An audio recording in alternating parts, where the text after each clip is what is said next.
First ever factory outlet Mukunda jewellery KPHB Kothapet Khammam Somajiguda Hanamkonda. నమస్తే అమ్మా. నమస్తే తల్లి. అందరికీ మన ఆడవాళ్ళందరికీ సంబంధించిన ఒక చిన్న టాపిక్ అమ్మా. ఏంటంటే కొంతమందికి దగ్గినా తుమ్మినా యూరిన్ లీకేజ్ అవుతూ ఉంటుంది. గట్టిగా మాట్లాడినా కొంచెం భయం వేసినా వాళ్ళు ఇబ్బంది పడిపోతూ ఉంటారమ్మా. అది ఒక వయసు వచ్చినాకే ఉంటుందేమో అని నేను అనుకుంటాను. సహజంగా ఒక 50+ అట్లా చూస్తామేమో. నలుగురిలోకి రావాలంటే సిగ్గుపడిపోతూ ఉంటారు. ఏదన్నా ఫంక్షన్స్కి వాటికి అటెండ్ అవ్వలేకపోతారు. వీటితో పాటుగా మానసికంగా భలే ఇబ్బంది పడతారమ్మా. అవును. హాస్పిటల్‌కి వెళ్ళటానికి కూడా అసలు చెప్పరు ముందు. పిల్లలకో, కోడళ్ళకో ఎవరికో ఒకళ్ళకి చెప్పాలి కదా! చెప్పటానికి కూడా సిగ్గుపడతారమ్మా. ఈ రోజుల్లో కూడా మనం అలాంటి వాళ్ళని చూస్తూ ఉన్నాము. వీటికేమన్నా చిన్న చిట్కాలేమన్నా ఉన్నాయా? మీకు తెలిసిన చిట్కాలు? మీరన్నట్టు 50 ఏళ్లకు పైవాళ్ళు అని అన్నారు. అమ్మా. కానీ కొంతమంది చిన్నవాళ్ళల్లో కూడా ఉండేది. ఆహా! ఆ చిన్నవాళ్ళైతే ఈ కాలం వాళ్ళు ఏం చేస్తున్నారంటే, ఇప్పుడు మా తరం వాళ్ళకి అలవాటు లేదు కానీ, ఈ తరం వాళ్ళకందరికీ లోపల ప్యాంటీస్ వేసుకునే అలవాటు ఉంది. అవును. కనుక ప్యాంటీస్‌లో చిన్న ప్యాడ్ పెట్టుకుంటున్నారు, సరిపోతుంది. ఆ! ఆ! అంతే కదా! అంటే పీరియడ్స్ కాకుండా యూరిన్ కాకుండా లీకేజ్ ఉన్న వాళ్ళకి దీనికి చిన్నది వేరే ఉంటాయి. ఓకే. ఇంకా కొన్ని రకాల ప్రాబ్లమ్స్ కూడా ఉంటాయి కదా పీరియడ్స్ అవును. కాకుండా. అవునవును. అటువంటి వాటికి పెట్టుకునేటటువంటి స్మాల్ ప్యాడ్ ఒకటి పెట్టేసుకుంటే అయిపోతుంది. ఇది యువతరం వాళ్ళు చేయగలిగాం. వాళ్ళకు కూడా ఉందమ్మా, లేకపోలేదు. ఇప్పుడు 50స్‌లో ఉన్న వాళ్ళకు కూడా ప్యాంటీస్ అలవాటు ఉన్నాయి. ప్యాంటీస్ అలవాటు ఉన్న వాళ్ళకి సమస్యే లేదు. అంతే. ఇది అంతే. 1 పాయింట్. రైట్. ఇది మేనేజ్మెంట్ అనమాట. కానీ అసలు సంగతి ఏంటంటే ఆడవాళ్ళకి మీరన్నట్టు 45, 50 ఏళ్ల దగ్గర నుంచి రావడానికి కారణం ఏమిటంటే because of negligence during pregnancy and post delivery. ఆహా! వీక్ అవుతుంది. కిందంతా కూడా ఈ బిలో ద బెల్ట్ అంటూ ఉంటామే, నాభికి కింద భాగాలన్నీ కూడా మార్పు వచ్చేస్తూ ఉంటాయి కదా ప్రెగ్నెన్సీలో. అవును. ఆ సమయంలోనే అనేక రకాల తేడాలు వస్తాయి. ప్రెగ్నెంట్ లేడీస్ కూడా యూరిన్ కంట్రోల్ ఉండదు, అస్సలు ఉండదు. ప్రెగ్నెన్సీలోనా? ప్రెగ్నెన్సీలో ఆహా! ప్రెగ్నెన్సీలో చాలా కష్టం. ఎందుకంటే పొట్ట ఉండేది కొంచెమే, ఈ అవును. లోపల ఎక్స్ట్రా ఒక బరువు ఉంది. ఆ! ఆ! అంచేత యూరినరీ బ్లాడరు తొందరగా ఆ! ప్రెషర్కి లోన్ అవును. అవుతుంది, పదే పదే యూరిన్ పాస్ చేయాలనిపిస్తా ఉంటది. అనిపిస్తూ ఉంటుంది. ఆ! అది అది ఫుల్ అయినట్టు ఫీలింగ్ ఉండి పాస్ చేస్తూ ఉంటారు. ఆ సమయంలోనే కొంతమందికి ఈ పోస్ట్ డెలివరీ కేర్ ఏదైతే ఉంటుందో అది తీసుకోకపోతే, అంటే పొట్ట తగ్గడానికి చేసే పనులు ఉంటాయి కదా, యెస్. గట్టి పడడానికి, అవి చేసే దాంట్లో సరిగ్గా చేయకపోవడం వల్ల డెలివరీల్లో కొన్ని సందర్భాల్లో ప్రొలాప్స్ అవుతూ ఉంటుంది యూటరస్. ఆ! వాటి వల్ల అమ్మా! ఇలాంటి ప్రాబ్లమ్స్ వస్తాయి. ఆహా! సివియర్గా ఉన్న వాళ్ళైతే చాలా ఎక్కువ ప్రాబ్లమే ఉంటుంది, కొద్దిగా ఉన్న వాళ్ళకి ఇది ఉంటుంది. కారణాలు ఇవి.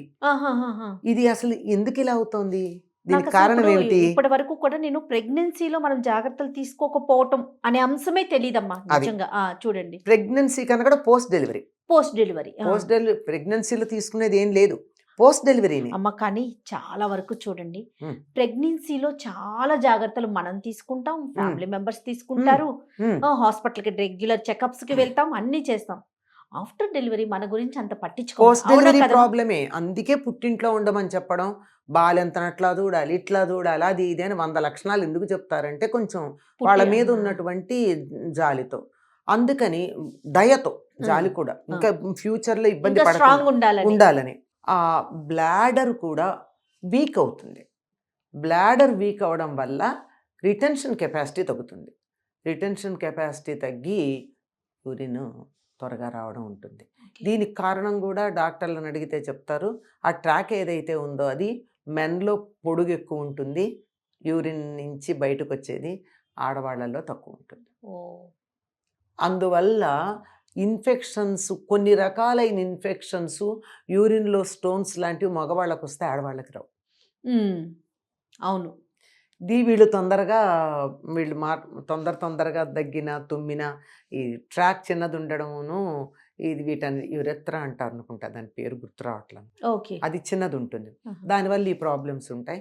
వీటిని జాగ్రత్త ఈ విషయంలో ఇది సహజమైనదే, మనం చేసిన పొరపాటే, మనకిట్లా వచ్చింది, హ్మ్. దాన్ని నేను తట్టుకోవాలంతే అని ముందర మనస్సులో దాన్ని అంగీకరించాలి. సమస్య ఎక్కడొస్తుందంటే చాలామందికి శరీరంలో వచ్చే మార్పులను అంగీకరించరమ్మా. అవునమ్మా. కళ్ళజోడు వచ్చిందని అంగీకరించడానికి చాలా సమయం పడుతుంది ఎంతోమందికి. కళ్ళజోడు దగ్గర నుంచి, తెల్ల జుట్టు దగ్గర నుంచి. యాక్సెప్ట్ చేయరే వయసు చెయ్యలేరు, చాలా వయసుతో పాటు కష్టం. అన్ని మారుతాయి మారతాయి. ఇప్పుడు బాల్యం నుంచి యవ్వనంలోకి వచ్చినప్పుడు చాలా హ్యాపీగా వచ్చినప్పుడు, యవ్వనంలో నుంచి ప్రౌఢదశకు వచ్చినప్పుడు హ్యాపీగా వచ్చినప్పుడు, ప్రౌఢదశ నుంచి వార్ధకానికి వస్తుంటే why don't you grey gracefully, yes greying gracefully అని ఒక మాట ఉంది. చక్కగా నా వయసు ఇది, నేను ఇలా ఉంటాను. If you don't accept that is your problem, not my problem. Yes నా తెల్ల జుట్టును ఒప్పుకోకపోతే that's your problem, not mine. Yes yes surely అంతే కదా. అంతే కదమ్మా. అందుకని ఇది పైకి కనపడేవి నేను చెప్పాను, అలాగే లోపల కూడా చాలా ఉన్నాయి. శరీరంలో శక్తి తగ్గడం అన్ని అవయవాల్లోనూ తగ్గుతుందమ్మా. ఎందుకు తగ్గదు? అన్నిట్లోనూ తగ్గుతుంది. చాలామందికి ఇదే కాదు, ఇవాళ స్టూల్స్ పాస్ చేయడం కూడా కష్టమైనా అవుతుంది, కంట్రోల్ అన్నా లేకుండా పోతుంది. రెండు ఎక్స్ట్రీమ్. దాన్ని యూ హ్యావ్ టు మేనేజ్, అంతే మేనేజ్మెంట్.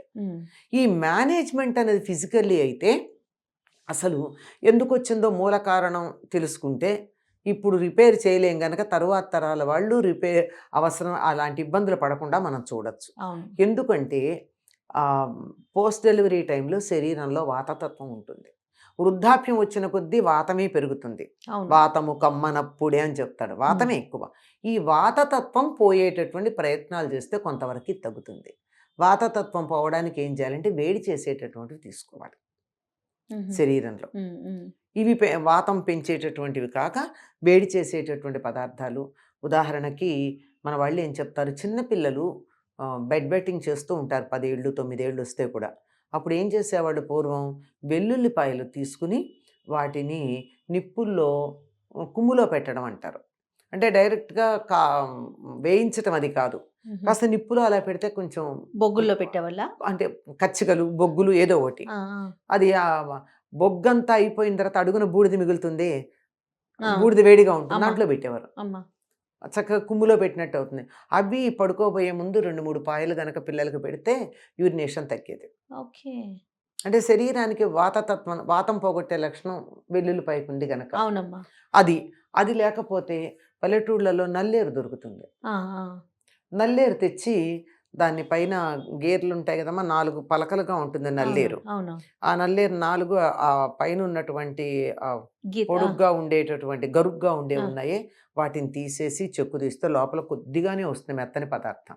ఈ మెత్తని పదార్థాన్ని బియ్యపిండిలో కలిపి కొంచెం ఉప్పేసి, కావాలంటే జీలకర్ర కారం అట్లాంటివి కూడా వేసుకుని రుచికరంగా ఉండేట పిండి తయారు చేసి దాంతో చిన్న రొట్టెలాగా వేసి పిల్లలకి పెట్టేవారు. 3-4 రోజులు పెడితే బెడ్ బెట్టింగ్ తగ్గుతుంది. పెద్దవాళ్ళకి కూడా పనిచేస్తుంది అంతే మరి. పిల్లలకు పనిచేస్తే పెద్దవాళ్ళకి పనిచేయదా? పెద్దవాళ్ళు చెప్పరుగా, సిగ్గుపడతారు. అది ఇప్పుడు ఈ రెండోది నేను చెప్పేది ఏమిటంటే, ప్రధానమైనటువంటిది నాకు ఈ సమస్య ఉంది అని తనలో తాను దిగులు పడే బదులు, సిగ్గుపడే బదులు ఈ సమస్యకు పరిష్కారం ఏముంది అని ఎవరినన్నా అడగడం కానీ వైద్యుడి దగ్గరికి వెళ్ళడం కానీ చేయాలి. మొదటిది అంగీకరించాలి, రెండోది చెప్పుకోవాలి, మూడోది వైద్యుడిని సంప్రదించాలి. అన్నిటికన్నా ముందు దీన్ని మేనేజ్ చేసుకోవాలి, సిగ్గుపడకూడదు. ఎందుకంటే సిగ్గుపడాల్సిన పని ఏముందమ్మా? మనకు మాట ఉంది, సంసారం గుట్టు రోగం రట్టు అని. రోగం గురించి చెప్పుకుంటే దానికి తగినటువంటి వైద్య విధానం ఎవరో ఒకళ్ళు చెప్తారు, దగ్గరలోనే ఉంటుంది చాలా వరకు, ఏదో పరిష్కారం. నాకు మా చిన్నతనాల్లో తెలుసమ్మా, నల్లేరు కోసం వచ్చేవాళ్ళు మా ఇంటికి. ఎందుకంటే మా మనవడు ఇంకా పక్క తడుపుతున్నాడమ్మా అనేవాళ్ళు. నల్లేరు తీసుకెళ్ళి దాన్ని కచ్చాపచ్చాక దంచి, బాగా మిక్సీలు ఉండేవి కాదు కదా, ఆ దంచేసి దాంట్లోనే ఈ బియ్యపిండి కలిపి బాగా దంచి మెత్తగా అయ్యేటట్టు చేసి దాన్ని ఉప్పు కారం వేసి ఇంకా వాళ్ళు దాన్ని కుమ్ములో పెట్టేవారు. కుమ్ములో పెట్టేటువంటి బాదమాకు తీసుకుని, ఈ రొట్టె ఉంది కదా, ఈ రొట్టెని బాదమాకు మీద పెట్టి పైన కవర్ చేసి పాలదాల్లో పెట్టేసేవారు. పాలు కాచిన తర్వాత ఆ కచ్చికలు ఉంటాయి కదా, పండు బాగా కాలినటువంటి పిడకలు ఉంటాయి కదా, ఆ పిడకల వేడికి ఈ ఆకు చక్కగా కమిలిపోయి పైన కూడా ఉండేది, పైన కింద కూడా అవి చక్కగా నీట్గా కాలి ఉండేది. నూనె కూడా లేదు దాంట్లో. ఎంత హెల్దీనో. పైగా దీంట్లో ఉన్న క్లోరోఫిల్ దాంట్లో గెడుతుంది, బాదమాకులో ఉన్నది. బాదమాకు కొంచెం థిక్గా ఉంటుంది కదా, దాంట్లో పెట్టి ఇలా చేసేవారు. ఇది లేదు అందరికీ, ఈ ఫెసిలిటీ ఇప్పుడు లేదు. కొమ్ములు లేవు, దాలి లేదు, పిడకలు లేవు. అంచేత దీన్ని మనం చక్కగా ఈ బాదం ఆకులో పెట్టి, మరి నేను అనుకుంటున్నాను ఇది తెలీదు, ఆ, బాదం ఆకులో పెట్టి అదే ఏదో ఒక ఆకు, ఆ, ఏదో ఒక ఆకు దొరుకుతుందిగా, ఒక ఆకులో పెట్టి కుక్కర్లో గనక పెట్టినట్టయితే ఆ. ఇడ్లీ లాగా చక్కగా ఉడుకుతుంది. నూనె ఆవిరి లేకుండా మీద పెట్ట- ఆవిరి ఉడికించుకోవాలి మీద అంటారు. ఉడికించవచ్చు. ఆ, ఆ, లేదు కొంచెం నూనెలో కూడా పెట్టచ్చు, నూనె పోనీ. కొంచెం తక్కువ ఆ, ఆ. వేసి మంచి రొట్టెలాగా చేసి కనుక పెట్టినట్టయితే తగ్గుతుంది అని చెప్తారు. ఓకే. ఎందుకంటే మా ఇంటికి వచ్చి తీసుకెళ్ళేవారు, అందువల్ల అదే నాకు అదే బాగా అందుకే బాగా తెలుసు. చెప్తున్నారు. ఆ. అంత బాగా ఎలా చేస్తారో కూడా అవును. నేను చూశాను గనక చెప్తున్నాను. అట్లా అమ్మ యోగాసనాలు కూడా వేస్తారు యోగాసనాలు అని ఉన్నాయి, విన్నా నేను. యోగాసనాలు ఉన్నాయి. ఆ, యోగాసనాల దాకా వెళ్ళకపోయినా వెళదాం, ఆ, వెళ్ళకపోయినా మనం కూర్చునే పద్ధతిలో కూడా కొన్ని మార్పులు ఉంటాయి. అలా కూర్చునే పద్ధతిలో యోగాసనాల్లోనే చెప్తారు, ఆ పద్ధతి మన ఇంట్లో ఎప్పుడు అలా కూర్చుంటే కూడా చాలా తగ్గుతుందట. Okay okay. ఎందుకంటే ఎక్కడి నుంచి అయితే మనకి యూరినేషన్ జరుగుతుందో ఆ ప్రాంతానికి మన కాలి మడమ తగిలేటట్టుగా నొక్కి పెట్టి కూర్చోవడం అభ్యాసం చేసుకోవాలి. ఆహా. అలాగే కూర్చున్నప్పుడల్లా మనకి ఆ, లోపల యూరినరీ బ్లాడర్ని ఇలా ముడుచుకుపోయేటట్టు చేసే ఎక్సర్సైజ్ మనం కూర్చుని చేసుకోవచ్చు. మనకు ఆ. కనపడతాయి కదా, ఆ, లోపలే ఉంటుంది ఇట్లా ఇట్లా ఆ. అంటే మనకి అన్ని లోపల ఉండవా? అవును అవును అవును. మన శరీరం లోపల అవయవాలను కూడా మనం కొంచెం కదుపుతున్నట్టు అట్లా అవును చేస్తాం కదా. తెలుస్తుంది కదా. అట్లా చేసినప్పుడు ఆ యురిత్రా నుంచి లోపలికి ఉండే భాగాన్ని ఇలా కుంచుకుంటున్నట్టుగా చేసి ఆ, కూర్చున్నప్పుడు రోజు అలాగే ఒక రెండు ప్రాక్టీస్ సార్లు ప్రాక్టీస్ చేయండి. ఇలాంటివన్నీ చిట్కాలు అవును అంటే అవును. పెద్దవాళ్ళు ఇంట్లోన చెప్పేవాళ్ళు పూర్వం. ఎందుకంటే అందరికీ చెప్పుకునేవాళ్ళు. ఆ, ఎవరో పెద్దవాళ్ళ దగ్గరికి వెళ్ళి బయట వాళ్ళకి చెప్పకపోయినా నాకు ఇట్లా ఏమిటో దగ్గుతున్నప్పుడల్లా యూరిన్ కొంచెంగా బట్ట లీకేజ్ అవుతుంది. తడుస్తోంది, వాళ్ళదే పదాలు అవి, కాస్త బట్ట తడుస్తోంది అన్నప్పుడల్లా, దగ్గినప్పుడల్లా, దగ్గాలంటే భయం వేస్తోంది, ఎందుకు అలా దగ్గుతుంటే వంగుతున్నావు, తుమ్మినప్పుడల్లా వంగుతున్నావు దేనికని అడిగేవాడు పెద్దవాళ్ళు. ఎందుకంటే అది ఎక్కడ బయటపడుతుందని వీళ్ళు వంగి జాగ్రత్త పడేవాళ్ళు. ఆహాహాహా. అట్లాంటప్పుడు ఆ యూరినరీ బ్లాడర్ని లోపలికి లాగుతున్నట్టుగా మనం ప్రయత్నం చేయడం ఉందే, అది మామూలుగా ఉన్నప్పుడు కూడా అభ్యాసం చేసినట్టే తర్వాత రాదు. ఏదేమైనా ఇంకా ఎక్కువగా ఉన్నప్పుడు ఇక డాక్టర్ దగ్గరికి ఇంకా వెళ్ళటం. ఎనీవే డాక్టర్ దగ్గరికి అంతే వెళ్ళాల్సే కదమ్మా. ఉంటుంది. ఎందుకంటే లోపల ఏమన్నా ఇన్ఫెక్షన్స్ ఉన్నాయో ఎస్. ఉంటాయి కదా. అవునవునవును. ఇవి మేనేజ్మెంటే, ఇదంతా కూడా మేనేజ్మెంటే, ఉమ్. ఇదంతా మేనేజ్మెంటే. అసలు మెడికేషన్ వేరు. ఎస్. మొట్టమొదటి దీనికి steps: accept, manage, treat, get rid. Yes. Super super wonderful 4 points. Right అమ్మా. నమస్తే. నమస్తే.